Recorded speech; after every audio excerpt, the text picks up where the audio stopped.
se isso realmente passou, o pessoal não quer mais pagar em Pix, quer só mais dinheiro vivo. A Iene, em momento algum, ela fala em Pix. Tinha que levar limite. os blocos do ano todo, pegar aquele calhamaço e bloco de papel, até ir para a coletoria, para eles dar entrada naquilo. Não, antes a gente não ouvia falar em fiscalização do agronegócio quase, né? Passei o limite, faturei 300 mil, essa conta que você mostrou, vamos dizer, né? 800 mil, eu vou pagar aquele valor ali por ano, né? Mas conforme vai subindo o valor, a alíquota vai subindo. É que lá no fim acaba vindo a conta porque a pessoa está lá trabalhando 10, 15, 20 anos no agronegócio, nunca declarou nada. A nova reforma tributária daqui a 10 anos, essa é a tendência. Conversa com o contador, se adequa agora desse ano para frente, para agora tu não cair. Fora isso, não tem que se preocupar com fazer Pix ou receber Pix. Se vale a pena buscar um sistema externo para emissão de nota fiscal? Entrou lá e viu que tem uma nova versão da nota de produtor. Eu acho que além do ganho de tempo, outra coisa principal é a organização da parte financeira. Sim, mas a mudança faz parte e ela faz bem.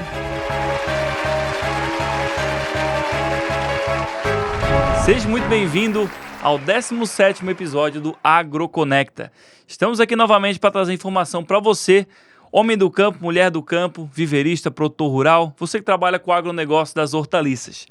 E desde já agradecer a grande parceria dos nossos patrocinadores. Mas antes disso, não deixa de curtir aqui o canal, seguir, ativa sininho, faz o necessário aí, que a nossa mensagem, o nosso conteúdo chegue a cada dia mais pessoas aí, certo? E agradecer aos patrocinadores aqui, Zanata Estufas, o maior portfólio de estufas do Brasil, desde 1988, ajudando o Brasil a colher bons resultados. Horticeres Sementes, sementes que valorizam a vida. Grande abraço aos nossos amigos da Horticeres junto com a gente. Usina Viveiro de Mudas, facilitando a produtividade do agricultor catarinense. AgroPro, assessoria de mídia, é o seu agronegócio bem posicionado nas redes sociais. E hoje temos mais dois patrocinadores, dois parceiros novos aqui, que estão estreando com a gente nesse episódio hoje aqui, que é a Mercoagro, soluções em agronegócio. A Mercoagro vai trazer grandes novidades nesse ano de 2025, com substrato agrícola de turfa de esfagno, para o nosso mercado brasileiro aí de mudas e tudo mais. Então, um abraço pessoal da Mercoagro e uma grande parceria também da Seminis Bayer, né? Porta-enxertos Seminis, a solução mais segura e produtiva. Então, um abraço pessoal da Seminis Bayer também. Um grande abraço, eles que vão estar em breve aqui com a gente, todos eles falando sobre os seus negócios e principalmente trazendo informações importantes aqui para o agronegócio das hortaliças. E o papo de hoje é muito interessante, é mais do que especial, algo que estava na boca do pessoal agora em janeiro, deu uma esfriada agora, mas eu achei interessante trazer esse assunto, porque por mais que é um assunto que acalmou um pouco por enquanto, ele é de suma importância e muitas vezes negligenciado por nós do agronegócio. Muitos de nós acabam deixando isso para lá, falando que é burocracia, mas não, é muito importante. Fala já da minha convidada, que é a Jaqueline Manes Gesser, formada em contabilidade, proprietária da Manes Contabilidade desde 1999 e com mais de 25 anos de experiência. Seja muito bem-vindo, Jaqueline, ao AgroConecta. Obrigada pelo convite. E o papo hoje aqui é muito interessante, que a gente vai falar, né, Jaqueline, com toda a experiência que você tem no mercado de contabilidade, né, a sua contabilidade é lá em Antônio Carlos, né, um município muito agro, não vou dizer totalmente agro, né, mas com agronegócio na veia de todo mundo. E a questão, né, que surgiu agora no início do ano em relação a Pix, a monitoramento da Receita Federal, várias coisas que acabou no início do ano sendo falado que ia pôr em prática, né? Depois foi revogado, mas ficou essa dúvida, né? A gente conversa com bastante pessoal do agronegócio, se isso realmente passou, o pessoal não quer mais pagar em Pix, quer só mais dinheiro vivo. Então, assim, essas normativas, o que iria acontecer se essas normativas fossem colocadas em prática? Então, a polêmica Instrução Normativa 2219, que entraria em vigor em 1º de janeiro de 2025, ela vinha unificar instruções que já existiam. Então, assim, na minha opinião, a falta da interpretação correta da lei e as fake news, às vezes leva a gente a tomar uma decisão errada. Então, a revogação dessa lei, na minha opinião, prejudicou e não ajudou. Por quê?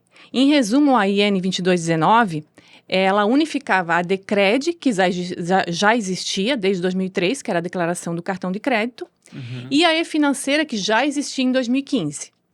Então, o que a nova instrução iria pôr em prática? Ela iria unificar as duas e aumentar os limites já existentes na E-Financeira de 2015. O que a E-Financeira de 2015 tinha como limites? Para a pessoa física, movimentações acima de 2 mil e para a pessoa jurídica acima de 5 mil. E a nova instrução, ela aumentava os limites para 6 mil pessoa física e 15 mil para pessoa jurídica, né? Então, às vezes, as pessoas botaram muito na mídia o Pix, mas a IN, em momento algum, ela fala em Pix. Ela fala em quaisquer movimentações financeiras. Quando eu escutava na TV e nos jornais falando isso, ela realmente foi revogada e volta. Se você entrar lá na IN, ela está revogada. E se tu entrar na IN E-Financeira de 2015, ela está válida. Então, hoje, a instrução normativa válida é de 2015. Mas, às vezes, como não é muito... O monitoramento existe, mas ela não é muito colocada em prática. Às vezes, as pessoas esquecem que já existia uma IN anterior. Né? Eu estava escapando, então, até agora, e daí acha que... E realmente o limite, esse limite que você falou de 2 mil, né, dessa IN anterior, ela quer dizer que toda movimentação acima desse valor, ela já é comunicada para a Receita Federal. Acho que tanto em Pix quanto TED também, né? Quaisquer movimentação financeira. Depósito, TED, o DOC, hoje o Pix, né? Porque o Pix, a partir do momento que ele foi criado, ele entra na definição de quaisquer movimentações financeiras. Então, eu vou explicar, através do slide, como que foi o desenrolar das instruções. Então, assim, a Decred, que era a declaração do cartão de crédito, então toda pessoa física, ali só para vocês entenderem, quando eu falo em PF, é pessoa física e pessoa jurídica é a PJ, tá? Então, a Decred, ela existe já desde 2003 e toda pessoa física com movimentação acima de 5 mil no cartão de crédito era informada, né, para a Receita Federal e PJ acima de 10.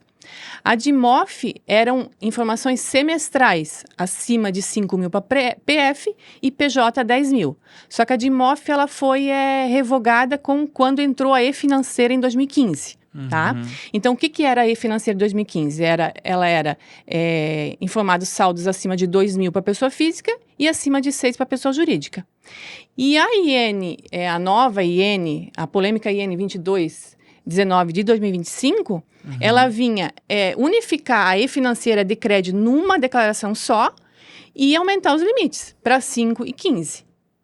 Só que as mídias, de repente, a falta de interpretação, o povo achou que ela iria começar a fiscalizar Pix, mas não, ela vinha já, a Receita já existe o monitoramento de todos os meios de pagamento. E é claro que o Pix também entra junto como movimentação, tá? O que se falava muito era taxação do Pix, do Pix, não tem nada a ver. Mas a lei, a instrução não fala em taxação. A taxação quem faz é as operadoras de cartão, que agora na própria maquininha de cartão existe a possibilidade de tu passar o Pix, né? Elas estão começando a cobrar, mas é uma taxinha da operadora de cartão. Não é uma taxação da IN, da Receita Federal. Sim. Tá? Porque, na verdade, o Pix, principalmente falando do agronegócio, ele trouxe o homem do campo mais para a parte digital financeira. Antes que trabalhava só em cheque ou só dinheiro físico, com o Pix a gente notou na nossa empresa que o pessoal começou a trabalhar mais com aplicativo de banco, o que facilitou muitas coisas, só que para a Receita Federal a gente sabe que é um prato cheio. Quando ela cria com algum fim, né? Com certeza. E a informação mensal ali hoje voltamos para 2 mil e 6 mil, por operação financeira. Se você não atingir os limites mensal, mesmo assim, lá no final de ano, em dezembro, as entidades são obrigadas a encaminhar. Então, muita gente dizia, a E-Financeira, se eu não atingir o limite de 2 mil ali, ou de 5, que era a IN, eu a minha informação não vai para a Receita Federal. Ou então, era por banco. Então, eu vou abrir conta em 5 bancos. Aí, cada um vai movimentar R$1.000. Mas não adianta, porque lá no final do ano, se eu não atingir os limites mensais, lá no final do ano, em dezembro, existe, né, até o artigo 16 da IN fala que as entidades são obrigadas a enviar, mesmo que não atingiu o limite mensal. Então, não tem como fugir. né? O ideal é fazer a coisa certa e deu, né? Mas a pergunta que eu acho que quem está assistindo a gente isso foi realmente revogado? Não vai mais acontecer? Como é que está sendo veiculado para as contabilidades, os escritórios, essa questão? Que o pessoal viu, vai taxar tudo. Daí, não, foi revogado, porque o governo e a Receita sentiram a pressão, porque todo mundo entrou quase em pânico, na verdade, e aí revogaram. Isso realmente, como é que ficou? Realmente revogaram essa iene, mas como eu já falei anteriormente, volta a valer a iene de 2015, que o limite é menor. O que a gente volta agora sendo revogado esse? A gente volta para a Decred, que é a declaração de cartões de crédito, PF acima de 5 e PJ acima de 10, e voltamos aí à E-Financeira lá de 2015, que é limites acima de 2 mil para PF e 6 mil para PJ. O que não entra, que essa nova IN tinha colocado, são as outras fontes pagadoras. Como é que é o nome? Outras instituições de pagamento. Que é tipo Cartão, a Infinite Pay, Mercado Livre. Tá. Instituições ainda não regidas pelo Banco Central. Sim. Tipo antes, o 66 Bank. Chama de meio de pagamento, antes não entravam. Hoje já são considerados bancos, né? Eles são todos considerados bancos, mas tem alguns ainda que não são considerados bancos. Então, a IN ia pegar essas instituições também, que com a revogação, essas instituições de cartões, assim, muitas não entram, por enquanto, né? Mas provavelmente, no futuro, entrarão. E da parte desse monitoramento, assim, na prática, para o pessoal entender o que monitoramentos já eram feitos, então, do dia a dia das pessoas e que vão continuar, então? Assim, esse monitoramento existe com essa IN, tanto é que o Estado já se vale desse monitoramento, né? Empresas com inscrição estadual. O Estado já se utiliza desse monitoramento para fiscalizar mensalmente as empresas, né? Na chamada malha fiscal. Por exemplo, um comércio que emitiu 100 mil de notas por mês. E o Estado verificou que entrou na sua conta bancária 120. Mensalmente, a gente recebe a malha fiscal do Estado que aquela empresa está em débito em 20 mil. O que as empresas precisam fazer? Elas precisam justificar aquele 20 mil, o que é, então, se não é receita, mas na maioria dos casos a gente sabe que acontece sendo. O que tem que acontecer? Retificar os arquivos, né? E informar aquela venda não informada e pagar com juros e multas, né? E se não informar, acaba sendo notificado, né? Então, o Estado já usa esse monitoramento. Recentemente, as prefeituras estão pegando essa base de dados do Estado também para monitoramento. Até tive um caso, não são todas as prefeituras, né? Algumas estão já pegando.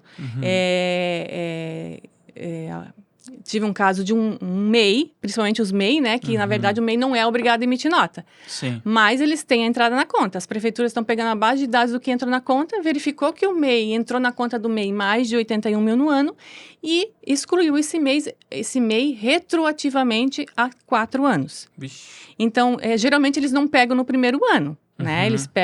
Eles têm 5 anos para pegar.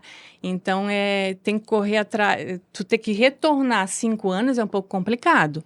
Então, esses monitoramentos já existem desde 2015. Então, tem que ficar ligado nisso, né? O maior medo, principalmente quem tem esse medo de cair na malha fina, cair nessas questões, é realmente retroagir 5 anos, né? Porque... e geralmente a Receita não pega no primeiro ano, porque ela quer pegar algo que vale a pena. Sim. Então, a gente verifica as malhas que acontecem, principalmente com o produtor rural, ela pega de uns 4 anos para trás, né? Então, o ideal é começar a caminhar certo desde já. Eu costumo dizer que a Receita é como se fosse conforme a luzinha que bate lá no computador dele. Se for uma luzinha fraquinha, eles vamos deixar dar uma engordada nesse porco. Aí até que vem com força total, né? Isso. E uma coisa que o pessoal, né, o povo do agronegócio tem muito medo, eu não sei, porque as empresas já têm isso mais organizado e tiveram, por exigências e obrigações, essa organização fiscal, né? Mas uns anos para cá, o agronegócio também teve um pouco essa mudança, né? Sim. Que eu lembro de, sei lá, acho que uns 10 anos atrás, 8 anos, era como é que eu vou dizer? Não vou dizer largado, mas a parte contábil dos produtores rurais Era só a produção e só tirava nota lá se preocupava com a produção. Girava lá, vamos dizer, R$1 milhão por ano, o cara era isento, tirava R$100 mil de nota e estava tudo certo e não dava nada. Que a fiscalização começou de uns 7, 8 anos para cá, né, na produção rural. Antes a gente não ouvia falar em fiscalização do agronegócio quase, né? Sim. E aí as empresas já estavam passando por isso. E agora que o produtor começou a sentir isso, e a gente vê bastante pessoas passando dificuldade com isso, né? E na parte principalmente Pix, né? O pessoal agora tá com medo de fazer Pix. Não vão mais fazer Pix, agora é só dinheiro. O Banco Central tá ferrado para imprimir esse dinheiro todo. Mas o pessoal pode fazer Pix? Que cuidados tomar para a utilização do Pix de maneira para não se complicar? Assim, na verdade, na IN não fala nada nessa parte de taxação de PIX, né? Nem que o PIX vai ser fiscalizado. A IN fala em quaisquer movimentações financeiras, então não é só se preocupar com o PIX. Tem que se preocupar com qualquer depósito, TED, transferência, com a conta bancária em si. Tem que se preocupar com o todo. Então, se a pessoa declarar tudo certo, não tem que ter medo em fazer PIX. Pode fazer de 5, pode fazer de 10, pode receber de 15, pode receber de 20. Não tem que ter medo. Basta ter a contabilidade do seu agronegócio corretamente. Então, se você vem declarando, emitindo nota de produtor corretamente, no valor que está entrando na tua conta, não tem por que ter medo de fazer PIX. Ou qualquer outra transação bancária, né? Pode continuar normalmente. E assim, eu acredito que a Receita não vai enviar um comunicado para todo mundo que extrapolar o limite. Não tem como. Porque isso criaria um colapso na Receita Federal. Ela vai continuar trabalhando como ela trabalha com imposto de renda, com malha de produção rural, por amostragem. Né? Não tem como ser diferente. Então, ela vai trabalhar com amostragem e sempre retroativa, ela pode retroagir a 5 anos. Então, o que a gente indica fazer? Faz certo desde agora. Tem produtor que, às vezes, não declara às vezes, o imposto de renda dele dá R$1.000 no ano, 2.000, coisa mínima. Acho que é um absurdo. Sabe? Acho que é um absurdo. Mas procure um contador de sua confiança e faça da forma correta desde já. Que o nosso agronegócio na nossa região, ele está bem evoluído, como você falou, né? A maioria, quase 100% dos nossos produtores já emite nota de eletrônica. Então, eles têm total condições de entender como funciona e seguir de forma correta e dormir tranquilo, né? Principalmente porque é um caminho sem volta, né?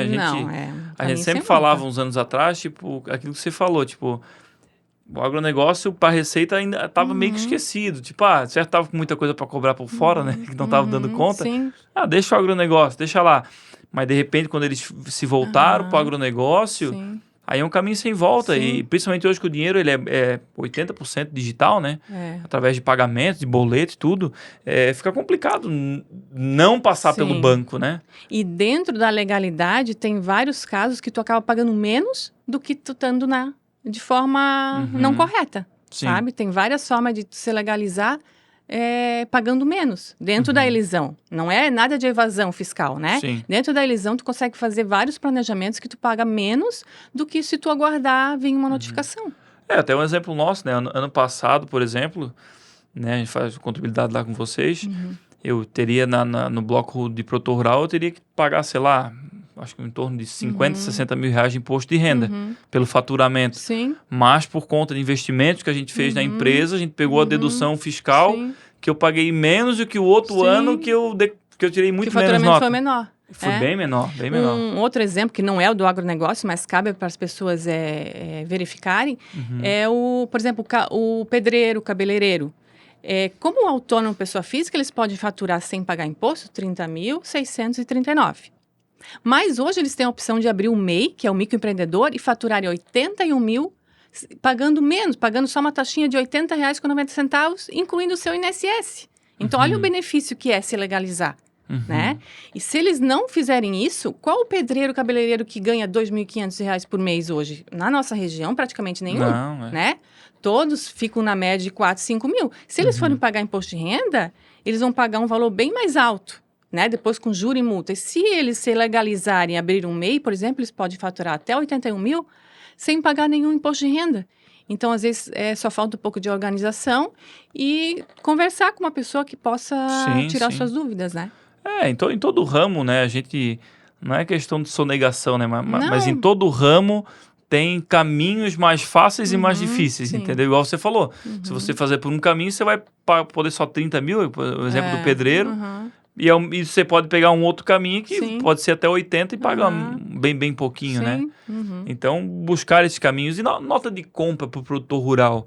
Eu vejo que eles vêm solicitando mais, assim. Para o produtor rural, essa questão de ter notas de compra, isso influencia alguma coisa na parte fiscal ou não? Assim, vamos entrar então na parte... acho que o Pix, ali a parte da Iane, acho que ficou bem entendida, né? Vamos falar um pouquinho da produção rural ali na... qual o produtor rural, então, que precisa declarar imposto de renda? Que daí a gente entra na parte da nota. Que eles não entendem muito essa parte. Eles acham que declarar imposto de renda e vão ter que pagar imposto em tudo. Todo mundo tem medo do imposto de renda, mas ele não é um bicho de 7 cabeças e não é aquilo tudo como a gente... Porque lembrando, né? Você está olhando aí, essa parte, igual ela falou, essa nova normativa que tinha, não quer dizer que você vai pagar mais imposto. Não. Você vai pagar mais imposto se você não tiver adequado com o seu imposto de renda. Com certeza. Ou seja, que está girando nas suas contas, dos seus meios de pagamento, for muito além do que você realmente tira de nota. Não tem problema nenhum. Pode continuar fazendo os PIX e os meios de pagamento sem problema nenhum. Né? Certo. Então, vamos falar um pouquinho do imposto de renda do produtor rural. Existem vários itens que obrigam a pessoa a declarar imposto de renda, mas vamos falar especificamente da atividade rural. Então, o produtor rural que obtiver receita bruta no ano acima de R$ 153.199 vai estar obrigado a declarar imposto de renda. Né? Então, só para conceituar um pouquinho o que é o produtor rural. Considera-se atividade rural a pecuária, a agricultura, né, a extração e animal, a extração vegetal e algumas pequenas indústrias, tipo melado, né, mel, conserva, essas coisas assim, né? Isso é considerado, entra na atividade rural. Eu gostaria de frisar um ponto que não se considera atividade rural. É a comercialização de produtos rurais de terceiros. O que acontece muito na nossa região. A revenda, no caso. A revenda. Então, a atividade rural, a tributação da atividade rural, ela é reduzida. Então, ela é reduzida para o produtor rural que produz a sua produção. Né? E não aquele que compra, tipo sacoleiro, que compra e revende. O pessoal do Ceasa e tudo. Isso. Então, isso já não é pelo próprio artigo 4º lá da IN 83, que fala do produtor rural, não é considerado produção rural. Né? Apesar de muitos fazerem dessa forma, né? Mas é só lembrar a legislação um pouquinho. Então, a atividade rural, ela tem duas formas de tributação. Uma delas é o faturamento, né? Em nota ali, a receita, menos as despesas, onde entra essa parte de você dizer que muita gente agora está pedindo nota fiscal, né? Agropecuária, tudo que é usado na produção rural, ela pode entrar como despesa, desde que ela seja comprovada. Né? Então, eu tenho que ter as notas fiscais, não vale recibo, não vale orçamento, nada disso. Tem que ser uma nota fiscal. Recibo, o único recibo que vale é de mão de obra. Mas tem que cuidar que o recibo que eu pego, a pessoa que está me dando tem que declarar esse recibo. Né? Então, tem que ser realmente nota fiscal comprovada. Então, uma das formas de declarar a atividade rural é as receitas menos as despesas. Então, aqui a gente fez um exemplo de vamos supor, um produtor rural, um casal de produtor rural que fatura 800 mil no ano. Ele teve 600 mil de despesa, né, comprovada. Então, ele obteve um lucro de 200 mil no ano. Né? Então, a esposa declarou 100, o marido 100. Então, deu dois, né? Dividido por 2. Os dois têm, quando é casal, a Receita já dá a opção de declarar 50% cada um. Que se declarar em um só, é claro que o imposto vai dar lá em cima. Aumenta a alíquota, né? Alíquota, isso. Então, daria um imposto de renda ali de 24.670 para o casal. Isso dá uma média de 2.000, 2.100 por mês, né? A outra forma de tributação, eu não consegui quase pegar nota de despesa, tive pouca despesa. A outra opção que a Receita Federal dá é a presunção de lucro de 20%. Ela considera uma despesa de 80% e presume-se o lucro de 20%, que é o que ocorre com a maioria dos nossos agricultores do nosso município. né? A maioria não consegue comprovar despesas acima de 80%. Às vezes acontece em casos, tipo com a pecuária, ou com alguns casos que realmente acontece. Ou teve muito investimento no ano, acontece de ser... igual o nosso caso do ano passado, né? Um investimento né, em estufas, essas coisas assim. Estruturas Isso, acontece. Mas, via de regra, o lucro, ele passa de 20%. Então, nesse caso, a apresentação de 20%, sobre 800 mil, daria uma receita tributável de 160. Em vez de eu pagar 24 mil lá na forma de tributação do lucro, eu pagaria, nessa forma, 14.085, o casal, né? Sim. Então, a Receita Federal dá duas formas de cálculo. Ou a receita menos as despesas comprovadas, ou então presume-se o lucro em 20%. Mesmo eu optando pela presunção do lucro em 20%, eu tenho que pegar algumas despesas comprovadas. Porque para mim comprovar que eu sou produtor rural, eu tenho que ter ou uma compra de uma semente, ou uma muda, né? Eles devem estar pedindo muita nota de muda da usina, né? Sim. Então, tem que ter a comprovação que eu sou realmente produtor rural, né? Porque todo produtor rural com receita bruta acima de 56 mil no ano, ele é obrigado a fazer o livro caixa do produtor. Mas isso também é uma novidade, né? Não, sempre existiu. Só que eu às vezes as pessoas não... Essa parte de nota de compra, eu acho que eu me recordo coisa de 4 anos pra cá, Mas quando você mais ou menos. começou a fazer imposto de renda, você sempre usou as notas de compra, né? Porque até no momento que você não declara, você não conhece a legislação, então você não sabe. Sim. Mas se você procurar qualquer contabilidade para explicar sobre imposto de renda, existe, pode ser que tenha algumas que não estudem bem o agronegócio e não saibam, mas a lei é essa. Acima de 56 mil tem que fazer o livro caixa. Tanto é que lá no imposto de renda tem a coluna de receitas e despesas. Sim. Né? Pelo menos uma nota de agropecuária, o próprio fundo rural é uma despesa. Se você tem um funcionário registrado, tudo isso é despesa rural. Tá? E ela tem que ser... E nessa linha aqui, por que tem algumas empresas rurais, empresas, famílias no caso, que faturam acima tipo de 200 mil reais e acabam recebendo intimações da Receita, acaba não fechando essa conta, vamos dizer assim? Então, esse ano principalmente, teve muitos produtores rurais com faturamento de 200, 250 mil que receberam a intimação da Receita Federal, né? Casais. Então, partindo do pressuposto que é 153 mil por membro da família, eu poderia faturar até 306, não estaria obrigada a pagar imposto de renda. Porém, a nota fiscal, se a gente observar, ela é no titular da inscrição de produtor. Então, a Receita Federal não tem como saber se naquele bloco tem 1, 2 ou 3 pessoas.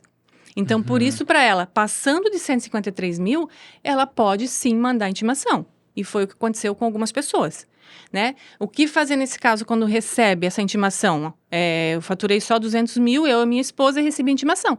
É fazer a declaração, informar lá, existem campos próprios onde a gente se informa a participação de quem pertence àquela unidade produtiva, onde é colocado o CPF de cada participante e o valor de cada participante. Então, vai se fazer a declaração em separado, não vai se pagar imposto nenhum, mas tem que ser feita a declaração para a Receita saber que existem 2 participantes naquela inscrição de produtor. Mas nesse caso acabou acontecendo isso porque a segunda pessoa não estava no bloco, no caso. Não, deixa eu mostrar aqui, a outra aqui, deixa eu mostrar para vocês como é que é uma nota. Porque isso aconteceu mesmo as pessoas estando no bloco? Sim, mesmo estando. Cadastrado, porque se não está cadastrado, eu não posso colocar um participante. Sim, então, sim. Vamos supor que eu e a minha na esposa coletoria fizemos. do município fazer mas a inclusão, lá a minha né? esposa não está, eu não posso. Só tenho que primeiro incluir ela lá para daí poder. Aqui é uma nota de produtor rural. Então, ali em cima vai a identificação do nome do produtor. Sim. Vamos supor que seja você, Léo, e a tua esposa. Lá em cima vai vir o emitente Leonardo Kirchner e o teu CPF. Sim. O CPF do grupo familiar só vai vir lá. Se você olhar na nota fiscal, lá nas observações, lá embaixo, vai ter grupo familiar, daí é o nome da esposa. Ou dos filhos também, né? Só que no XML da nota, para a Receita Federal, tanto é que quem compra os mercados vão informar só o emitente, que é você, o principal. Então, lá para a Receita Federal vai chegar o valor naquele CPF do principal. Ela não tem como saber que existe um secundário, porque na nota fiscal não existe campo para 2 CPF. Sim. Não é impossível. Não tem 2 emitentes, Não, vamos dizer. Então, lá para ela vai chegar um só. Então, você precisa daí fazer a declaração para demonstrar que é mais de um. A mesma coisa se você tiver filhos, né? Você pode determinar Sim. a participação de cada um ali.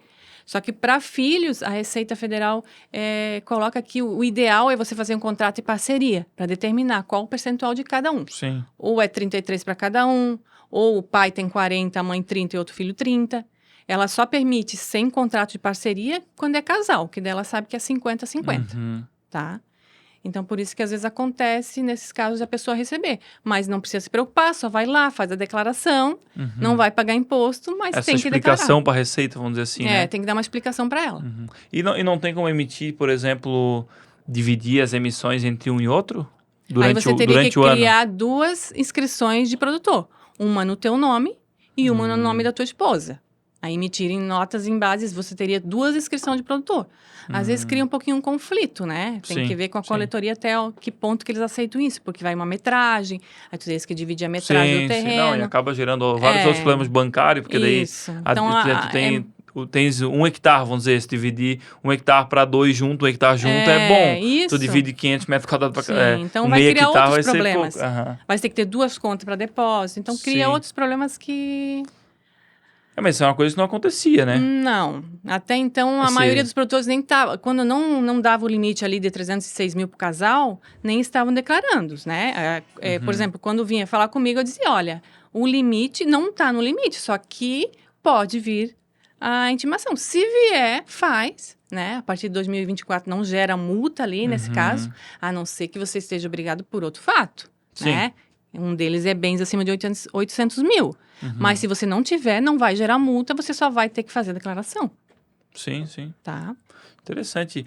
E no caso da agropecuária, da contabilidade de vocês, vocês têm percebido, a gente escuta muita reclamação em relação a isso, mas na prática, vocês têm percebido um aumento de real, assim, produtores rurais, empresas do agronegócio, aumentou os problemas deles com a Receita? Assim, uma fiscalização mais pesada em cima disso, realmente, na realidade? Com o produtor rural, a gente percebe que a Receita também trabalha com amostras. Porque, às vezes, um vizinho cai e o outro não cai. Né? Ela também trabalha com amostra. Mas a gente percebe que, nos últimos anos, aumentou muito o número de produtores que receberam intimação.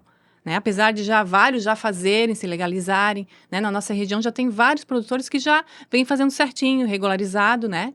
Mesmo assim, cada ano cresce mais, porque é mais fácil da Receita monitorar. Agora, com a nota eletrônica do produtor, cada vez mais fácil. Então, num clique ali, ela consegue saber quem está acima daquele valor. Sim. Né? Então, cada vez mais fácil, mais monitoramento vai ter. Até porque antes com o bloco de papel, né? Se eu não me engano, o produtor ele tinha um prazo por ano para levar os blocos, né? Ou seja, se a Receita quisesse puxar, como você falou, em 2 cliques, o total faturado, ela ia estar desatualizado. Então, e eu lembro disso, que tipo, acho que era fevereiro, uma coisa assim, tinha que levar os blocos do ano todo, pegava aquele calhamaço de bloco de papel, até ir para a coletoria, para eles dar entrada naquilo. E se vendia para uma pessoa física ou um não contribuinte, às vezes não chegava nem a cair no sistema da Receita, né? Então, hoje é muito mais fácil com a nota eletrônica, né? Sim. Então... a Receita é sempre vendendo comodidade para depois vir com... com a cobrança. E também ali tem um problema que ela pode intimar os últimos 5 anos, né? Ela intimou, você fez no prazo, você só vai pagar a multa do atraso. Se você não fizer, aí sim você pode cair na multa de 75% a 225%. Então, assim que for notificado, procure logo regularizar a sua situação, né? Mas quando a pessoa vê uma cartinha da Receita, acho que ela procura... Sim, com certeza. procura ajuda, help, né?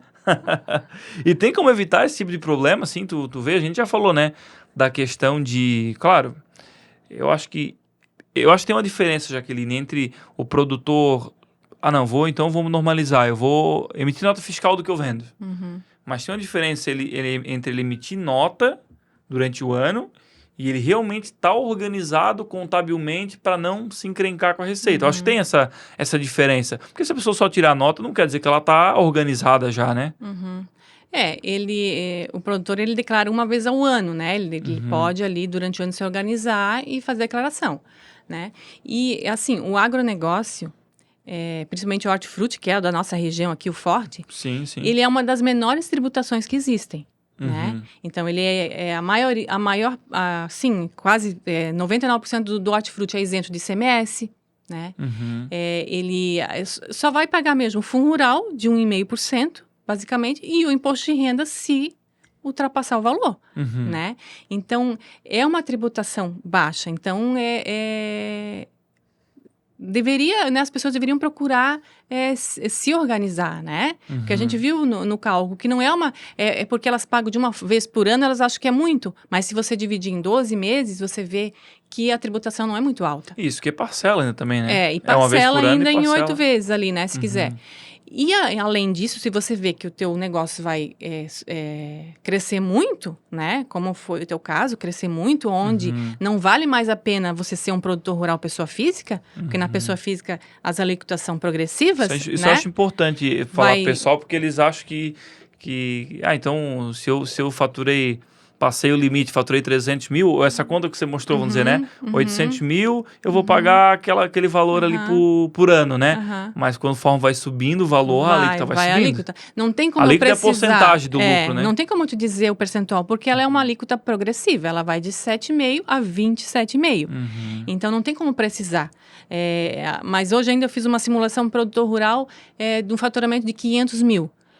Deu um imposto de renda de 5 mil no ano. Ele dobrando o faturamento para 1 milhão, já dá 38 mil de IR no ano. Então, vê como a alíquota aumenta. Ela não é proporcional, Não é proporcional. Não, então senão, ela certo é seria progressiva. 10 mil, vamos dizer assim. Né? Ela é progressiva. Então, para o casal produtor rural com faturamento de até 1 milhão, realmente vale a pena como pessoa física. Acima disso, 1,5 milhão, 2 milhões para cima, aí vale a pena procurar um contador, fazer um planejamento tributário, que daí vale a pena haver outros caminhos. Então, né? na tua opinião profissional, produtor rural até 1 milhão, vale a pena ele se adequar e manter ele como produtor rural. Não precisa nem pensar em outra coisa. Vale a pena como produtor rural. Passou de 1 milhão... Aí tem que ser visto, né? O que pode ser feito. Fazer simulações e ver o que... Isso. Cada caso é um caso, né? Sim, depende muito dos produtos também, né? A gente estava vendo aquela vez. Das despesas e tudo mais, né?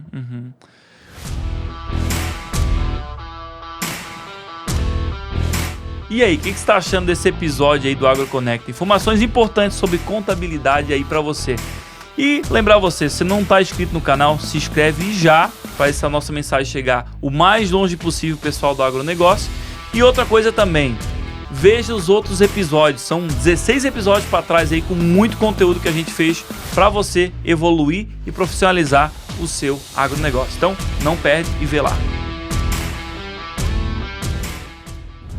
E essa questão, você falou anteriormente aqui pra gente, o caminho, se você tiver organizado e adequado fiscalmente, nenhum acompanhamento da Receita sobre as suas movimentações não vai ser problema. Mas aí, e agora? Isso quer dizer que o produtor ele tem que tirar 100% do que ele vende nota fiscal? Ou qual que é essa questão? Porque o pessoal começa a fazer conta, né? Começa a fazer, quanto que vai me gerar de custo e como é que vai acontecer? Então, precisa tirar 100% de nota fiscal do que vende? Não? Tem um meio termo? O que fazer? Sim, o correto seria tirar 100% de nota fiscal. Mas a Receita não está vendo nós aqui. Não... Eu vou ensinar da forma correta, claro, tá? Não, então brincando. Depois cada um vê o seu... Tô brincando. Por que tirar 100% das notas? Porque às vezes, o velho ditado diz, o barato pode sair caro. Sim. Né? Então, como produtor rural, se eu imito a nota fiscal, eu posso optar pelaquela tributação, aquela presunção de eu tributar só 20%, por exemplo, da minha renda.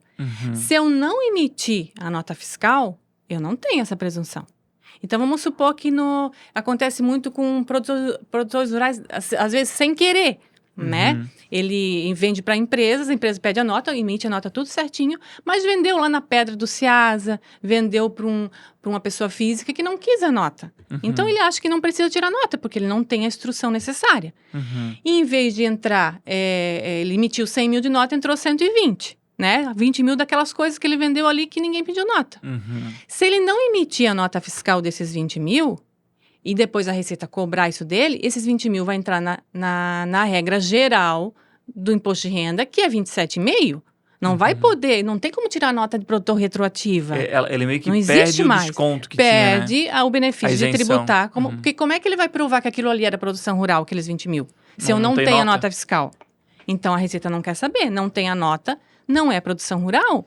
Então, perde esse benefício. Então, por isso que eu digo que às vezes o barato pode sair caro. Às vezes a emissão do 20 mil a mais ali não vai fazer muita diferença no imposto. Né? Então, por isso que o correto é cuidar.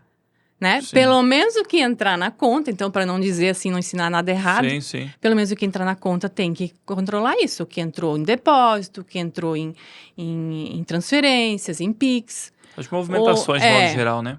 Ou então minha própria vida, né, pessoal, a minha fatura de cartão, a minha movimentação de bens. Eu tenho que ver isso também, porque eu não posso ter um rendimento lá de 100 mil de produção rural no ano e ter tido no ano uma compra, uma variação patrimonial de 200 mil. Então, o produtor rural de aquisições tem que cuidar nisso. Né? Uma coisa que eu critico muito, e critico no sentido positivo de alertar as pessoas que a gente conversa, é porque, né, principalmente produtores mais antigos, né, que nunca declararam nada, eram isentos e não declaravam, e não iriam pagar nada, como você mesma falou. É que lá no fim acaba vindo a conta porque a pessoa está lá trabalhando 10, 15, 20 anos no agronegócio, nunca declarou nada, aí de repente um imóvel que ela tem da família, muito tempo na família, ela vai vender. Aí aquele imóvel está avaliado lá em 1,5 milhão, por exemplo. Aí ali já cai a casa, e aquilo que você falou, aí retroage tudo. Essa é uma das exigências. Quem vende bens no ano e tem o ganho de capital, está obrigado a declarar imposto de renda. Então, se tu cair ali, vai cair. A produção vai entrar tudo daí, né? Tem que declarar tudo. Né? E às vezes pega 5 anos para trás, né? Eu não emiti nota, vou cair numa tributação mais alta que não é de produtor. Às vezes preciso vender um bem para sanar aquilo ali, ou então parcelar a minha vida toda com a Receita para pagar aquilo ali. Então, eu acho que às vezes é pouca coisa ali que o produtor vai ter que economizar mensalmente, mas vai deixar a sua vida em dia. Né? Sem ter que se preocupar em pagar multa, notificação futura. Né? Isso não vale só para o produtor rural, vale para todo empresário, para toda... Claro, porque a parte do PJ, que é a pessoa jurídica, empresas, isso já é muito mais rigoroso há muito tempo, né? É mais rigoroso há muito tempo, Então o pessoal já está acostumado com isso e mais no agronegócio é algo mais novo, vamos dizer assim. Por isso que às vezes o produtor rural ele fica apreensivo quando recebe uma cartinha. Meu Deus, tem gente que não dorme, né? Se chegar numa sexta-tarde mesmo, que não consegue falar com alguém especializado, eles não dormem o final de semana todo. Mas não é um bicho de 7 cabeças. Às vezes é pouca coisa, passou pouca coisa e é fácil de regularizar.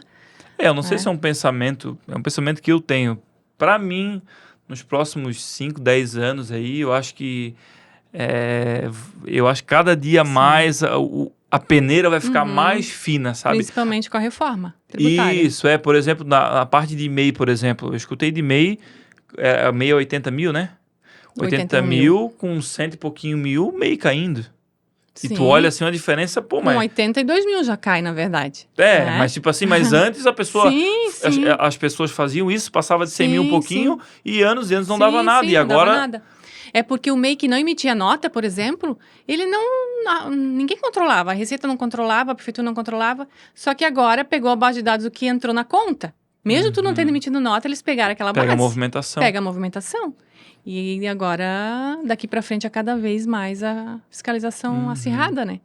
E nessa movimentação, tem algum, por exemplo, entradas e saídas, receitas e despesas, né? Entrada e saída de conta. Tem alguma coisa que tu acha que é mais importante o produtor prestar atenção? Ele que agora está se despertando para isso, né? Prestar atenção mais na entrada, mais na saída, ou nos dois, para ele ter esse controle. Porque eu acho que hoje é como você falou, a partir de agora, o produtor que ainda não faz isso, ele vai ter que se adequar, por exemplo, fechar mês, no final do mês ele vê, pô, pela minha conta, minhas contas aqui que eu mexo, movimento, a parte agrícola, entrou tantos R$ 1.000, eu tenho nota fiscal disso? Tenho. Então tá tudo certo, tudo tranquilo. Sim. Então ele tem que se atentar, tu acha, mais às entradas ou mais às saídas ou aos dois? Para fazer esse monitoramento. Primeira coisa é ali a saída de nota versus o que entrou na conta, né? Eu verifiquei, emiti 100 mil de nota, beleza. Tá tudo que entrou na minha conta, eu emiti nota. Entrou 100 mil de nota, entrou 100 mil reais na conta, emiti 100 mil de nota. Em todas as contas. Em todas as contas, somatório de todas as contas, tá? E, inclusive, teria que somar o dinheiro, mas... Tá, né? Vamos esquecer que existe o dinheiro em papel por enquanto, né? Vamos esquecer dele. Então, teria que bater. Se não bater, eu vendi 10 mil para uma pessoa que não quis a nota, né? Foi um consumidor final, não quis a nota. Existem formas de emitir a nota para clientes diversos, né? Que tem a venda, a remessa para venda fora do estabelecimento, por exemplo, que é na PED do Ceasa. Então, no final do mês, o produtor rural vê o que excedeu ali e emite uma nota dessas para clientes diversos, a vender. Né? Sim. Então, não consegui pegar o CPF daquela pessoa. Isso. Daí, né? Não consegui pegar o CPF, tem como, no final do mês, tu emitir uma nota daquilo que você não emitiu durante o mês, para pelo menos fechar o mês. O primeiro ponto é isso, você organizar com isso, né? E começar a verificar no final do ano, extrapolou o limite, vou procurar um contador para fazer a declaração. A partir disso, tu vai começar a ver as tuas despesas, para analisar. Se elas ultrapassam a 80% do teu faturamento, vale a pena no ano seguinte eu fazer um planejamento de todos os meus pagamentos. Vou começar a pedir nota de tudo que eu pago. Se eu ver que eu não vou ficar perto daquilo, pegar pelo menos as principais coisas. Porque o correto da gente, claro, era pegar nota de tudo, exigir tudo, mas a gente sabe que às vezes tem certas coisas que a gente não consegue pegar, né? E num segundo momento, fazer a organização dos pagamentos, né? Para ver se vale a pena fazer pela tributação receita menos despesa, ou vale a pena pela presunção. Na hora da declaração, eu escolho. Então, durante o ano, pega as despesas. Pega tudo que tu conseguir. Que querendo ou não, vai ter que incluir algum realmente. Custo lá. Então, pega. Se caso na declaração não for vantajoso, lá na hora, o próprio programa dá a opção para gente. Não atingiu os 80%. A gente troca para presunção de tributar só 20%. Sim. Eu acho, como você falou anteriormente, eu acho que na área de produção rural, dificilmente, de modo geral, assim, não podemos generalizar, mas a grande parte, dificilmente só com custos rotineiros do dia a dia, ele não atinge 80%. Porque o maior valor ali está na mão de obra do produtor. Sim, né? Sim. E a mão de obra dele, da esposa, da família. O terreno que é dele. Isso nada conta, né? Então, de repente, num ano, quando tem investimentos, né? Tive que refazer todas as estufas. É isso que eu ia te dizer. Um ano eu posso optar e no outro não. Então, ele é por ano. Então, por exemplo, até a compra de um caminhão, eu poderia jogar como despesa da produção. Se tiver nota de venda. Se tiver... Não, que eu comprei ali e paguei durante o ano, porque é pelo pagamento, né? Se eu paguei ele todo durante o ano, eu posso incluir ele. Só que não pode esquecer que, se eu incluir ele, quando eu vender, eu sou obrigada a incluir como receita. Então, essa parte eu não gosto muito de incluir como tu ganha de um lado e acaba perdendo do outro. Então, tem que analisar o caso, né? Mas tudo isso pode ser incluído, desde que eu tenha... porque o imposto de renda é pelo livro caixa, pelo pagamento.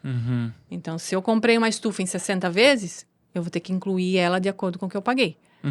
Né? Eu ia dizer isso, porque o que eu acho que o principal produtor tem que prestar atenção... nessa parte de notas, principalmente quando tem esses maiores investimentos, né? Por exemplo, uma coisa que eu até não sabia, eu fiquei sabendo. Se você comprou um trator, por exemplo, de R$400 mil financiado em 8 anos, mais a nota fiscal, ela é faturada só uma vez. Mas eu sou obrigada a jogar pelo pagamento, em 8 anos. Em 8 anos, na receita? Sim, porque o produtor rural é livro caixa. Empresa é diferente. Produtor rural é livro caixa. Então, eu vou ser obrigada a lançar pelos pagamentos. Pelos pagamentos. Pelo meu desembolso. Porque eu não posso lançar um bem, por exemplo, eu comprei um bem de 800 mil em 8 anos. Como é que eu vou lançar uma despesa de 800 mil se eu não tinha caixa para aquele 800 mil? Mas mesmo vindo através de financiamento? Mesmo vindo através de financiamento. Ele é pelo desembolso. Tanto é que existem fichas lá na declaração onde eu coloco os investimentos e as, né, as minhas financiamentos, né? Sim, sim. A dívida rural ali e tudo mais. Né? Então, Entra tudo tem que tudo, se né? analisar. Entra tudo. Não, bacana. Por exemplo, um outro caso é se eu quitei vamos supor, eu quitei o trator lá e fiquei com uma dívida separada. Eu fiz a dívida, aí existem casos e casos. Eu tenho que ver se o trator ficou alienado ou não. No caso de caminhão, sempre geralmente fica alienado. Então, nesse caso, quando fica alienado, eu vou jogando pelos pagamentos. Se de repente tu comprou, nesse teu caso ali, pode ser que tenha sido isso, o exemplo que tinha sido dado. Eu comprei e ele não ficou. Estufa. Ele não ficou penhorado. Então, eu fiz um financiamento para quitar aquilo ali. Aí, realmente, eu quitei no ano. Então, daí pode ser considerado. Tem que ser analisado o caso. Eu dei o caso do trator, mas o meu que eu usei era diferente porque era estufa, né? Era estufa. Então, realmente, ela não fica alienada, ela quitou o bem, vamos dizer. Por isso que, então, abateu... Pela nota. Caso, caminhão, trator que fica alienado, então não abate. Tem que ser pelo só o pagamento. Abate. Entendi. E tu acha que tem algo... Esse monitoramento que tem até então, isso tu acha que vai parar por aí? Tem alguma coisa, alguma preocupação de pior em breve? Pior eu digo assim, de exigências no nosso mercado, alguma coisa, não? Assim, como eu já falei, o monitoramento já existe. Muitas pessoas estão achando que pela revogação da IN 2219, o monitoramento caiu. Tudo tranquilo. Não, ele já existe desde 2015, vai continuar existindo. Se a Receita vai pegar logo ou não, se ela vai fiscalizar mais a fundo ou não, a gente não sabe. A gente tem que estar preparado. Né? A princípio, a tendência é cada vez mais. Né? Cada vez mais a fiscalização aumentar. Né? Então, tem que, de preferência, tentar estar mais de acordo com a lei possível, né? Sim, sim. Porque é como a gente está falando, nas empresas... Não tem como retroagir. Não. Regredir, vamos supor, né? Um cuidado que eu tava falando com algumas pessoas que vieram pro cliente falar com a gente, eles, cara, eu acho, ao meu ver, que tu tens que cuidar de agora para frente. Se adequa, conversa com o contador, se adequa da agora desse ano para frente, para agora tu não cair. Sim. Mas o que passou para trás? Não, o que passou... Teoricamente passou. Se você fizer certo daqui pra frente, a Receita não vai vir só olhar o de trás. Não, geralmente quando tu começa a fazer certo, muito pouco provável que tu vai ser pego para trás. Porque ela já vê, esse CPF já tá correto, já tá fazendo declaração. Pode ser que aconteça. Mas geralmente os que começam a se regularizar, eu não tive nenhum caso que pegou para trás. Sim, com quem já ficou com quem certo. já se regularizou, mas pode acontecer, né? Eu costumo dizer que a Receita, ela meio que procura quem tá mais pintado de palhaço, assim, sabe? Quem tá mais chamando a atenção. Quem já tá andando na linha, então... Quem já tá mais... Quem já se organizou, então... Porque, querendo ou não, o pessoal do nosso ramo, ele não é muito disperso para isso, sabe? Para essa organização. Claro, isso tá tendo que mudar na base da obrigatoriedade, né? E outra coisa que eu acho interessante, Jaqueline, é uma coisa que no agronegócio... A parte de precificação dos produtos é uma grande dificuldade, né? Não preciso nem falar. O produtor, muitas vezes, ele vai só pelo preço de mercado, é o que estão pagando, não tem essa parte de cálculo de custos para chegar numa precificação saudável. E nessa parte da tributação, eu acho que é muito importante também. Por quê? Muitas vezes o produtor rural, ele está talvez sonegando 100% dos seus impostos, não está declarando nada, está tudo de qualquer jeito. Ou seja, ele acha que se vender o produto dele no valor X, está tudo certo. Entende? Que ele não está considerando o imposto. Ele acha que não tem imposto. Justamente. Né? Ele só considera o lucro dele, que ele quer ter ali, e não pensa que pode ter um imposto. Justamente. Né? Então, só que daí quando ele é pego, aí tem lá a multa lá, vou chutar aqui, 50 mil reais de multa. Sim. Aquele vai sair do lucro dele. O lucro que ele teve naquele período todo. Isso, né? Que ele achou que era lucro. Que teria, isso. Então, eu acho que o lado bom dele se voltar para essa organização que nós estamos comentando é porque ele vai chegar num ponto... antes eu pagava quase nada de imposto. Agora eu estou pagando aqui valor X. Então, vou ter que diluir esse custo Sim. pelo meu produto. Às vezes ele nem vai, o lucro dele de repente nem vai diminuir, porque ele vai rever toda a precificação dele, Justo. vai aumentar uns 5 centavos aqui, 10 centavos ali, de repente já vai dar para bancar um pouco dos impostos e não vai ter o problema de ter que cair numa multa mais para frente. Porque eu acho que a pior coisa que tem é tu achar que tu tens um lucro e daqui a pouco alguém vir te cobrar uma coisa que daí, pô, eu não calculei no meu custo. Sim, porque a partir do momento que todo mundo caminhar regular, todo mundo pagar, todo mundo vai incluir esses centavozinhos ali que dá mais no preço e ninguém vai mais ter problema com isso, né? O problema é que hoje muitos não fazem da forma correta e muitos fazem. Então, aqueles que fazem, desbalanço, né? Tem um desbalanço, aí acaba sendo prejudicado. Então, a partir do momento que todo mundo fizer, então não vai ter prejudicados ali, né? Eu acho que essa parte é a mais complicada, porque quando surgiu isso tudo, a gente pensou, tá, aí agora a gente vai tirar a nota de tudo, mas isso vai gerar um custo de tanto por mês. Mas aí se eu fizer e minha concorrência não fizer, aí o meu produto vai ficar mais caro. Só que uma coisa que é interessante a gente falar também, Jaqueline, em relação a custo e imposto, é que pelo certo, né, quem paga o imposto não é o produtor. Não é a empresa que paga imposto. Quem paga o imposto é quem compra o produto. Sim. Então, aquilo que você falou, pô, se você vai gastar por mês, um produtor aí, vamos dizer, 2 mil de imposto por mês, esse valor vai entrar nas unidades que ele vende como custo. Sim. Então, se antes ele vendia a R$1, talvez ele vai ter que vender a R$1,05. E essa é a nossa tendência, né? Sim. A nova reforma tributária daqui a 10 anos, essa é a tendência. Eu vou fazer o preço para ti de R$100 e você vai me pagar 110, porque o imposto vai vir por fora. Entendeu? Vai ser tipo o esquema americano. Então, se a reforma correr como ela é para correr, daqui 10 anos é isso que vai valer. E né? vai ser bom isso aí não? Qual é a perspectiva? Na verdade, tu não tem como reclamar, né? O preço na prateleira vai estar 100, eu vou chegar no caixa vai dar 105. Vai ser assim? Vai ser assim. Então, essa é a nossa projeção. Daqui 10 anos para frente. Mas não é o Haddad né? que tá fazendo isso, né? Não. Porque se for o Haddad, nós estamos... Não, é a própria reforma que é o que a tendência, né? Sim. Então, a gente vai começar agora em 2026, começa já a introdução da reforma. Aos pouquinhos, a gente vai caminhar com os dois regimes juntos, né? Por uns 8, 10 anos e depois essa é a tendência. Porque nos Estados Unidos, você vai saber muito melhor do que eu, mas lá, eu acho que se eu entendi certo, o imposto lá ele é cobrado só no fim, né? No meio da produção, porque um grande problema que eu vejo no Brasil é a a tributação, porque, por exemplo, a empresa de semente pagou imposto, aí o substrato pagou imposto para produzir, para importar. Hoje vai ter os créditos. Mesmo tu sendo até uma empresa do Simples, tu vai poder ter, em diversos casos, o crédito que já foi pago anteriormente. Né? Se tu sair hoje com R$100, tu pegar alguma coisa na prateleira de R$100, tu vai chegar no caixa, tu não vai conseguir levar. Porque tu vai chegar no caixa e vai dar 105. Né? Mas isso tu acha que vai ser já embutido no preço ou só vai saber no caixa como é que... Provavelmente a gente já vai saber a alíquota, né? Vai ser uma alíquota geral, no caso, vai ser meio que geral, por setor da economia, eu acredito, né? De repente lá já vai estar. De repente, para o Brasil, no início, até a gente acostumar, porque os Estados Unidos é único, né? 6,5%, 7,5%, né?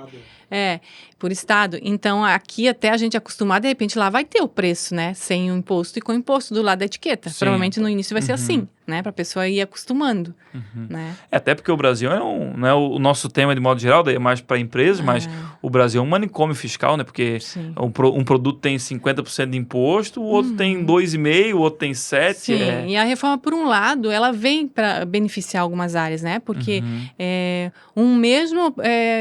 produto, às vezes, tu pega 10 produtos, cada um tem uma forma de tributação diferente. Isso é um absurdo.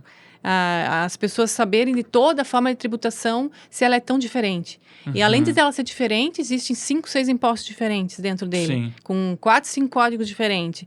Então, a reforma vem para unificar isso. Nesse sentido, ela beneficia. Mas até a gente se adaptar a isso, vai levar um tempinho, né? Mas tu acha que segmentos que são beneficiados por algumas isenções fiscais, eles podem ser penalizados? Pode, com a nova reforma... Pensando no agronegócio, por exemplo, que paga bem pouco, né? Sim, paga pouco. Tipo, a PJ no agronegócio, ela é isenta de PIS/COFINS, ICMS, a maioria deles. Então, só paga o IR e a contribuição social. Eu acredito que a reforma vai fazer benefícios dentro dela também. Hoje, se você for ler a lei complementar, não existe nada de benefício para esses setores. Mas eu acredito que vai ser criado, porque daí os estados vão ter um pouco de autonomia nesse sentido, de criar alguns benefícios. Então, provavelmente vai criar, principalmente para a cesta básica, né? E que é também o agronegócio. Mas diminuir o imposto, esquece. Isso não vai existir. Se só manter, tá bom. Provavelmente vai aumentar um pouquinho, mas eu acredito que seja criado Até porque alguns benefícios ali dentro. A partir do momento que tu aumenta imposto, estás aumentando a inflação consequentemente. Com certeza. Mas eu acredito que essa parte do agronegócio, que é geralmente a alimentação cesta básica, vai ser criado alguns benefícios para se manter esses benefícios, né? E uma coisa que é interessante, acho que a gente trazer, até estava fora de pauta, mas para o pessoal que escutou a gente falar ali a parte de até 1 milhão vale a pena se manter, se organizar para manter no produtor rural, o bloco de produtor, o antigo bloco, né? Familiar. Sim. E acima de 1 milhão, estudar o caso para uma empresa agrícola, né? Mas esse povo que está enclaixado nisso e ficou agora em dúvida em relação... O que você pode trazer de informação em relação aos benefícios de ir para uma empresa rural? Assim, qual a diferença do dia a dia, da taxação em relação a isso? O benefício maior é justamente para os sacoleiros. Quem faz, por exemplo, venda de hortifruti de terceiros, sacolão, verdureiros. Quem revende, né? Porque é um grande problema, porque eles não se encaixam, na verdade, na lei. Apesar de muitos quererem continuar como produtor rural, eles não estão encaixados na lei porque eles estão vendendo produto de terceiros. Então, o ideal para eles, acima de 1 milhão, é procurar abrir uma PJ. Na PJ, o imposto ele é fixo, ele não é igual na pessoa física, que ele é progressivo, né? Ele paga 2,28, pode chegar a 2,88 se o faturamento for muito alto. O 2,28 é só o IR, a contribuição. O PIS e COFINS não vai pagar, dos hortifruti em geral, né? E ICMS também, a maioria é alíquota zero, né? Tem, por exemplo, o alho, tem ICMS, o alho poró, algumas coisinhas ali, mas assim, uma coisinha ou outra. Então, ele é muito benéfico. Né? Só que tem que ser analisado porque outras coisas, se o produtor rural tem funcionários, que na PJ ele encarece um pouquinho mais, então tudo isso tem que procurar analisar. Cada caso é um caso. Então tem que ser analisado. Não tem uma fórmula para todo mundo igual. Eu acho o principal da empresa, isso falando por experiência própria, é que o produtor rural ele tem uma dificuldade, a nota do produtor, porque conforme tu vai subindo o faturamento, tu durante o ano, antes da declaração, tu não sabe qual que é o teu real custo com o imposto. Isso. Então, a tua precificação para tu pegar esse custo com o imposto, botar no teu produto, né, para diluir o custo e tu cobrar isso da tua venda, tu não tem como ter. Aí tu trabalha muito por... Principalmente porque a taxa vai subindo, a alíquota vai subindo, né? Mas assim, por exemplo, em 2024 eu faturei 500 mil, mas a minha projeção... faturei 500 mil, uma média de 40 mil por mês em 2024. Em 2025, eu já comecei, o meu faturamento começou a ir para 70, 80, então eu estou vendo que o meu faturamento em 2025 vai dobrar. Então, eu já posso procurar um contador, ele já pode fazer uma previsão para mim. O meu faturamento de janeiro fechou em 70 mil. Então, a minha previsão é 70 vezes 12, no mínimo. Então, eu já quero uma previsão para um faturamento de 900 mil no ano. Que foi o que a gente fez ano passado. Né? Então eu já tenho como. Lá em junho aumentou mais ainda. Eu faço uma nova previsão e uma nova alíquota, uma alíquota média ali para mim já rever o meu preço. Né? E focar na qualidade, né? Se tu tem qualidade, tu não tem que ficar com medo que tu vais incluir o teu ali, aumentar uns centavos ali no teu preço por causa do imposto, né? Tem que ter as duas coisas. Eu sempre digo que quem vem por preço vai embora por preço. Então, a gente tem que focar na qualidade do nosso serviço, nosso produto, para aqueles centavos, aquilo que tu precisa botar, que tem que ser colocado para estar organizado, que nada melhor do que botar a cabeça no travesseiro e dormir tranquilo, né? Não... Às vezes é por pouca coisa ali a mais que tu... É bem isso aí. Até, como eu te falei, e para nós o maior benefício foi isso, porque início do ano passado... A gente fez isso. Poxa, ano passado a gente faturou X, então esse ano vai se manter e, na verdade, vai aumentar. vamos fazer uma projeção para ver quanto que vai dar. Quando a gente fez a projeção, pô, ia dar um valor bem excessivo. Aí fizemos a análise, a simulação com a empresa, né? No agrícola e valia muito mais a pena. Com a empresa, tu consegue manter uma alíquota, né? Ela é fixa. E na pessoa física, não. Ela é progressiva, progressiva. né? Ela então, cresce. o cálculo que tu fez hoje, de repente, não é o mesmo que tu vai fazer daqui 3, 4 meses, né? Sim, sim. Isso mistura muito com a questão das aquisições também, né? Que acaba misturando tudo, a tua renda com as tuas aquisições e dificulta. É bem complicado. Sim. Então, tu acha nessas partes futuras, assim, contábil, a princípio é realmente mais essa questão da reforma tributária mesmo. Mas isso é mais... Não, é mais pra frente, longo né? prazo. Não vamos pensar nisso agora. Acho que fazer outras coisas antes para se incomodar. Antes disso é só cuidar, né? Ali o que, né? As transações bancárias, o que está entrando, se está emitindo nota. Fora isso, não tem que se preocupar com fazer Pix ou receber Pix. Pode continuar normalmente, né? Desde que tu esteja emitindo as notas suficientes ali, sem problema nenhum. Ah, a gente cancelou tudo. Minha empresa certinha, fazia tudo certo. Não vou mais fazer Pix porque a IANA está dizendo isso. Não tem que se preocupar se você vem tributando tudo corretamente. Tem que se preocupar aquela pessoa que não faz nada dentro da... né, não emite a nota correta. Essa sim. Mas se você vem emitindo nota suficiente, não tem que se preocupar. E eu posso falar porque eu não sou contador, né? Mas eu acho que a questão de valores que não passam pela conta, cara, acho que dá de deixar isso aqui. Eu acho que o produtor tem que se botar na cabeça e se organizar e se preocupar, e não tem saída, tá? Tá olhando, não, eu não vou falar isso aí que eles estão falando, porque isso não vai dar nada. Agora eles revogaram, não tem jeito. O que passou na conta, e eu tô dizendo porque eu tô fazendo isso, tanto na pessoa física quanto jurídica.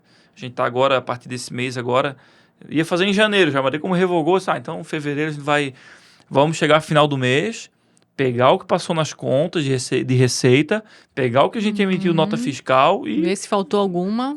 Faltou, vamos ter que emitir. Isso mesmo. Vamos ter que emitir, porque não adianta a gente achar que está economizando, botando esse dinheiro no bolso e não pagando esse custo, e daqui a pouco ser pego e pior. Aí revogar 5 anos para trás. Sim, com mais juro, multa, notificação, né? Isso, e com a tributação, porque com a tributação elevada, como você falou, né? Porque quando você declara, você tem aquela taxa baixa. Que é produtor, isso mesmo. Isso, então... É a mesma coisa, às vezes os verdureiros, sacoleiros, não quero botar a máquina de cartão porque eu vou ter que declarar tudo. Só que tu tem que pensar que a tendência é essa, cada vez mais cartão, cada vez mais Pix. Então, tu acaba limitando tuas vendas, né? Se tu abrir o teu leque ali, tu vai pagar um pouco mais de imposto, mas as tuas vendas vão aumentar. Claro. Então, se tu quer crescer, não tem saída, né? Tem que se adaptar. E até porque uma coisa que a gente estava conversando lá entre a gente é que quem não declara, quem sonega, quem faz essas questões é que se preocupou com isso. Quem recebe o salário, está na carteira, ou, por exemplo, quem tem um supermercado hoje que é muito rigoroso, a parte tributária, uma loucura, o dono do supermercado não ia mudar nada, porque ele já está organizado. Então, acho que... E detalhe, por exemplo, a pessoa assalariada, funcionário público, que ia lá no sacolão ou ia no produtor comprar alguma coisa... e pagava no cartão, o dele já está organizado fiscalmente. Já tá organizado. E ele vai querer pagar no cartão. Vai continuar pagando então, eu vou exigir agora em dinheiro. Eu acho que, pensando comercialmente... Vai perder, às vezes, o cliente. Vai perder o cliente. Vai perder. E vai ser uma coisa que tu vai fazer isso agora esse ano, chegando que vem já não tem como fazer, aí tu só perdeu o tempo de se organizar, eu acho também. Sim. Tem essa questão, né? E tu acha que tem mais algum ponto aí a comentar de algo que a gente não abordou? Talvez um tema secundário, alguma coisa referente a isso, não? Parte fiscal? Assim, uma novidade que a gente viu na área de produtor rural, até essa entrou em vigor agora em fevereiro, que foi a nova emissão, quem emite a nota fiscal do produtor lá pelo SAT, que é o programa do Estado, né, que não é em programa próprio, entrou lá e viu que tem uma nova versão da nota de produtor. Essa nova versão nos ícones, isso. Essa nova versão não mudou muita coisa. A única coisa que ela mudou é que ela trouxe a obrigatoriedade da informação do CBNF. O CBNF é um código de benefício fiscal. E os hortifruti, eles têm esse benefício, pelo fato de ser isento de ICMS. Por exemplo, a madeira, né, eucalipto, ela tem o diferimento do ICMS. Então, também é um CBNF. Então, na hora lá de antes você escolhia a parte de isento para o hortifruti, agora vai ter outra palavrinha lá, isenção de acordo com tal coisa. Aí vai aparecer embaixo o CBNF. Essa é a única atualização ali. Que às vezes o pessoal fica com medo, mudou aqui, o que mudou? Já li, Mas é só puxar ali qualquer coisa, né, contate, um contador, coisa assim, que eles vão explicar ali. E essa é uma mudança que houve a partir de fevereiro, que era uma obrigação que já existia, mas que agora entrou em vigor para valer. Mas aí, no caso, a pessoa vai selecionar a linha dela, trabalha com hortifruti, dela, e ela vai embaixo clicar, já vai aparecer automaticamente vai estar certo já. o código CBNF, onde ele vai informar lá nas observações da nota que tem aquele código, no XML, para quem comprar já vai certinho o código ali, para o governo saber que benefício fiscal tem aquele produto. É mais um controle ali do governo. E o bom é que o próprio sistema, o próprio sistema, ele já é bem... Isso. Quando tu tenta ir para um próximo passo e está faltando alguma coisa, ele vai avisar o emitente ali, né? Se você tivesse que colocar o código ali, aí já ia complicar um pouquinho. Sim, a pessoa né? não ia achar nunca, né? Até o programa do Estado, nesse sentido, ele foi bem instrutivo, assim. E todos os estados, eles têm um sistema parecido com Santa Catarina, que é o SAT tributário ou não? Todo ele tem, só que cada um com uma base diferente, né? Mas tão bom quanto ou varia muito? Porque... Os aqui do sul são praticamente... Todos eles são bons, assim. A usabilidade... Sim, A maior base, acho que é o Rio Grande do Sul que tem, né? Ele guarda o arquivo dos 3 estados, na verdade, o XML. É um banco de dados, Então, ele é o mais desenvolvido nesse sentido. Cada estado tem o seu sistema, mas Rio Grande do Sul guarda os 3 estados ali, né? A base. Mas isso é um acordo entre os 3 estados ou é por conta deles? Eu acredito que seja. Isso. Na época da enchente, ficou fora do ar o sistema ali, a pessoa não conseguia emitir nota, por causa da enchente no Rio Grande do Sul, por causa da base de dados que era lá. Agora, o porquê que é lá, isso eu nunca... Até uma coisa legal de se saber, né? O porquê. Porque o gaúcho gosta de cobrar um impostinho também. Se ele cobra alguma coisa dos outros estados, eu não sei, né? Ele gosta. Mas é justo, se ele guarda a nossa base, claro, né? Claro, faz parte. Tudo tem um custo, né? Mas e outra coisa, em relação também, alguns produtores, alguns clientes começaram a usar sistemas externos, tanto o sistema ERP, que tem toda a gama de gestão do negócio, quanto sistemas externos para emitir nota fiscal. Eu vejo alguns ganhos, mas na opinião de vocês, na parte contábil ou operacional, quais os principais ganhos e vale a pena buscar um sistema externo para emissão de nota fiscal? De acordo com o teu volume de nota, vale a pena. Só que tem que ser um sistema aprovado pelo Estado, né? Eles têm que estar de acordo com... eles têm que ser habilitados pelo nosso Estado. Ganha tempo, porque o SAT, quem trabalha lá dentro do SAT, é complicado. Ele não guarda a memória de cálculo do produto. Tem que fazer toda a vida, incluir os itens. Toda a vida, incluir os itens. Ali nos sistemas próprios, eles facilitam e muito, né? Tu só puxa ali num código, até pode duplicar a nota e só trocar ali as quantidades, então ele tem um benefício muito grande quanto a isso. Então, dependendo do número de notas que tu emite por mês, vale a pena e muito. Apesar de tu ter que pagar a mensalidade do sistema, mas vale muito a pena. Aí, além de ele te dar ali toda a base ali, se tu precisar, de repente, ter uma base financeira junto, né? Tem sistemas que já dão também esse benefício, né? Até o ganho de tempo, porque eu já emiti muita nota pelo SAT. Muito. Tu tem que digitar todos os dados do comprador, todos todos os produtos, preço unitário. E ali ele guarda tudo. No sistema, tu só puxa o código do teu cliente, vai puxar tudo. Assim, né? Os itens também, o valor já tá salvo. Enquanto tu gasta 5 minutos num, eu acho que tu acaba gastando 1 minuto no programa próprio. Mais ou menos. Uns anos atrás, isso é recente, porque... Eu acho que o tempo passa tão rápido, a gente se perde. Mas antes, essa parte de emitir nota em sistemas assim, era só para empresas, né? Porque o produtor rural ele não tinha um certificado digital, né? Isso. Então essa coisa que uns 5 anos, eu acho, né? Talvez um pouquinho mais, né? Mas nessa faixa... Antes era no formulário, dava para emitir, mas no formulário eletrônico, né? Os produtores rurais usavam. Então era dificuldade. Então a gente tem que fazer lá no SAT, era Não, agora até tu tem sistemas que tu consegue fazer até pelo próprio celular, né? Então, tu entra ali, emite a nota, já sai na hora pro cliente. Sim. Eu acho que além do ganho de tempo, outra coisa principal é a organização da parte financeira. Sim. Porque tu consegue, geralmente, nesses sistemas um pouco mais completos às vezes e baratos. Emitir boleto, né? Isso que eu ia dizer, porque tu fez o pedido, tu em um clique, mais 2 cliques, emitir essa nota fiscal. Dá mais 2 cliques, porque tu já vai ter todos os dados do cliente, Sim. tu já emitiu o boleto linkado ao banco que faz o retorno automático Sim. no recebimento. Envio a nota por e-mail para o cliente, e-mail automático. A parte das receitas, tu lança as contas a pagar, já gera um livro caixa, um fluxo de caixa. E querendo ou não, né, um dos intuitos aqui do AgroConecta é o quê? É ajudar de uma maneira a trazer informação para profissionalizar o agronegócio. Porque eu vejo que é aquilo que a gente está falando, por exemplo, da organização fiscal. É um caminho sem volta. Não tem opção, eu vou organizar fiscalmente ou não. Entendeu? Vai postergar o inevitável. E se tu postergar, tu vai se dar mal. Sim. Então, na minha visão, a mesma coisa a parte da profissionalização, da visão de empresa do agronegócio. Como o nosso agronegócio, a grande maioria são negócios, empresas, vamos dizer, familiares, tá vindo de pai para filho e assim vai. Tem aquela coisa de caderninho anotado, ou nem anotado às vezes, só vai recebendo e pagando e vivendo. E ao meu ver, assim, isso não é mais sustentável. Não. É que o brasileiro ele tem um pouco a fobia da mudança, né? A gente é meio negado a mudanças. Mas a mudança faz parte e ela faz bem, né? Tu vê o teu caso. Depois de tu ter mudado, tu vê como aquilo ali fez bem para ti, né? Sim. A tecnologia e tudo mais, né? Até os próprios filhos hoje que estão no agronegócio, né? Eles não podem simplesmente fazer como teus pais faziam antigamente, só a 4ª série ou 8º ano. Hoje eles têm que talvez fazer não só um 2º ano ou talvez um 2º grau, mas fazer uma faculdade para poder operar, porque aquilo ali vai ajudar muito eles. Sim, sim. Né? Não só na produção, mas no gerenciamento da tua produção. Né? Não é o fato de estudar por estudar. Estudar algo que agrega e some, né? Com certeza. Porque não é, volto a dizer, não é escolha, não é...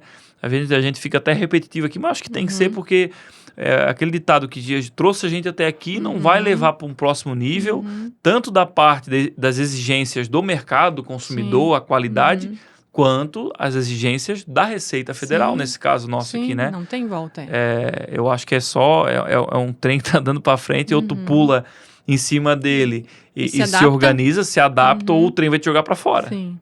E daqui a pouco, em muitos casos, às vezes, em empresas e negócios agrícolas que já não tem essa organização, talvez o fluxo de caixa não está aquelas coisas, já está apertado. E muitas das vezes, uma cobrança da receita retroativa a 5 anos, às vezes é o caso de... Fechar as portas. Fechar as portas, parar de produzir. A gente percebe que os produtores ali, o agronegócio que estão já nesses novos métodos, já se legalizaram, a gente sente que eles cresceram, vão para frente. Sim. Já estão caminhando com as próprias pernas e cada vez melhor, né? Agora, aquele que não se adaptou é mais difícil. Então, não quer dizer que tu se legalizando, o teu lucro vai ser menor. Não, muito pelo contrário. Tu vai caminhar para frente, vai, como você disse, vai embarcar no trem e o trem não passa duas vezes no mesmo caminho. Não. Então, a hora é agora e pronto. É bem isso aí. E principalmente quem está desperto a essas melhorias e as evoluções... Geralmente ela não está dispersa só nessa parte, ela está dispersa em oportunidades de mercado, oportunidades de produção melhores, de coisas com valor agregado, com rentabilidade, gestão. E na parte de contabilidade isso é muito importante, porque quem tem essa gestão bem feita, eu acredito que quando chega para vocês lá fazer o trabalho de vocês é muito mais fácil, né? Sim. É bem mais tranquilo. Então, o jeito é conversar com o contador de sua confiança, não precisa ser comigo, não precisa ser com fulano, desde que seja de sua confiança.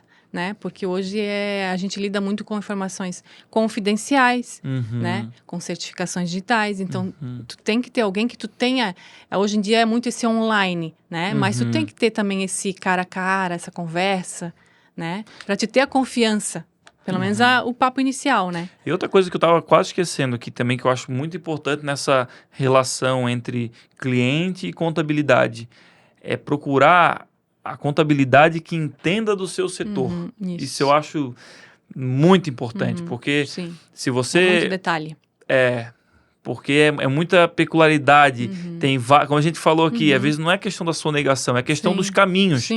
Muitas vezes no mesmo negócio tu tem 5 caminhos contábeis diferentes. Um exemplo é esse. Por exemplo, um casal que recebeu intimação porque fatura 200 mil. Né? Se você não tem o entendimento certo da legislação, você vai lá, foi o marido que recebeu a notificação, vai lá e declara todo 200 mil nele. E paga e pronto. Paga e pronto, né?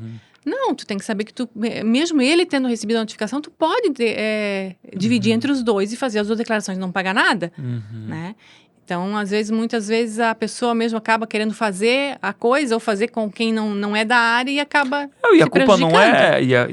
e assim, eu digo isso não dizendo que a culpa é do escritório, mas sim porque hoje a parte de nichar o escritório ou todas as empresas, cada empresa no seu ramo, é normal, porque é muito melhor você se especializar numa área, por exemplo, ou em algumas áreas mais restritas, e você se dedicar para ser bom naquilo, entender daquilo e ajudar os seus clientes, né? Do que, por exemplo, talvez o forte de vocês lá não é tanto o supermercado, por exemplo, que é uma coisa de muitos itens, uma exigência gigante. Então, muitas vezes, vocês focam mais em outro mercado e vão bem naquilo, sabe? Então, uma coisa que você procura uma contabilidade que entenda do seu ramo, do agronegócio, que eu garanto que vai fazer economizar muito dinheiro. Sim, com certeza. É muito importante. A grosso modo, eu acho que era isso. Nosso papo foi esclarecedor. Eu acho que principalmente nessa parte de despertar o pessoal. Só não tem jeito, organiza. E a mensagem principal, né? Vou dar a palavra para você também. Eu acho que é essa parte de pegar as receitas e organizar conforme as notas. Eu acho que não tem outra. Assim, a legislação do imposto de renda é uma coisa muito vasta. A gente poderia falar a noite toda, a semana toda, e não falaria tudo, né? Então, a gente tentou aqui falar de uma forma bem geral, assim, para que as pessoas pudessem entender, mas que procurem para ver a sua particularidade, mas não é um bicho de sete cabeças. Sim. É uma coisa simples, às vezes não vai te trazer muito acréscimo financeiro, e a pessoa fica legalizada, né? Sim, sim. Principalmente porque a nossa ideia aqui era, vamos dizer, alertar e na verdade, botar uma luz em cima dessa barulhão que surgiu. Foi um barulhão que surgiu e depois baixou porque... Quem está correto não precisa se preocupar, né? Pode continuar fazendo da forma que fazia. Show de bola. Então, eu sempre peço meus convidados dar um recado para quem está assistindo aqui na sua câmera. Qual o recado que você, Jaqueline, como profissional da contabilidade, dá para o produtor rural, pro empresário rural, que quer e precisa profissionalizar o seu agronegócio? Pode falar direto com eles. E agora? Eu acho assim, sempre tentar fazer o mais correto possível, né? A gente sabe que às vezes não dá para fazer 100%, mas tentar fazer o mais correto possível e procurar alguém que entenda do assunto para lhe ajudar, né? Que o caminho é esse, né? O caminho é a informatização cada vez mais das coisas e o monitoramento cada vez maior da Receita Federal. Então, o caminho é esse, aos poucos se legalizando. Isso mesmo, contar com a Manes para ajudar no que tiver ao alcance. Pode contar com a Manes, vir conversar com a gente, né? A gente não sabe tudo porque a legislação é muito vasta, né? E sempre está mudando alguma coisa. coisa. Sempre está mudando todo dia, então a gente toda a vida correndo atrás de mais informações, mas se a gente não souber, a gente vai correr atrás e vai dar a informação correta. Perfeito, perfeito. Então, agradeço imensamente a disponibilidade de vir aqui, bater esse papo, trazer essas informações e numa próxima oportunidade, tendo um novo assunto aí da área contábil, as portas estão abertas para a gente trocar uma ideia novamente. Então, agradeço a presença aí. Eu que agradeço. Obrigada. Obrigado. E se você ficou até agora com a gente aqui, absorveu muito, muito conhecimento. Se você não é inscrito aqui no canal ainda, se inscreve aqui embaixo. Deixa embaixo nos comentários também assuntos que a gente pode estar trazendo. Muitas vezes a gente acaba deixando passar batida alguma coisa importante que pode estar ajudando você. Então, se inscreve no canal, deixe seu comentário onde é que você está vendo ou ouvindo a gente, tanto no YouTube quanto no Spotify. E agradecer novamente os patrocinadores que são Zanata Estufas, o portfólio de estufas mais completo do Brasil, desde 1988. Horticere Sementes, sementes que valorizam a vida. Usina Viveiro de Mudas, facilitando a sua produtividade. AgroPro Assessoria de Mídia, o seu agronegócio posicionado nas mídias digitais. E os novos patrocinadores hoje, novos parceiros que vão estar com a gente nessa caminhada, que é a Mercoagro Soluções em Agronegócio, né? Com novos projetos de substrato aí, novidade no Brasil. E também a Semenes Bayer com porta-enxertos, a solução que aumenta a sua produtividade com os porta-enxertos da Semenes Sementes. Beleza? Pode ficar à vontade. Eu gostaria de agradecer, então, aos meus filhos, né, que me acompanharam aqui hoje. Apoio né? moral. Apoio moral, né? Um que já me apoia moralmente e profissionalmente, né? Que é o Gustavo, agradeço. Agradecer também aos meus colaboradores lá no escritório, Sim. né? Que a gente é mais que uma família, né? Somos mais de 25 lá, então a gente tá mais com eles do que com a própria família, né? Sim. E muito obrigada. Ok, isso. A gente não faz nada grande sozinho, então todos os negócios são feitos de pessoas. Então um abraço pessoal da Manes lá também, que dá sempre, eu sei, o seu melhor para entregar o melhor também para os clientes. Então um grande abraço e até o próximo episódio do Agro Conecta. Valeu!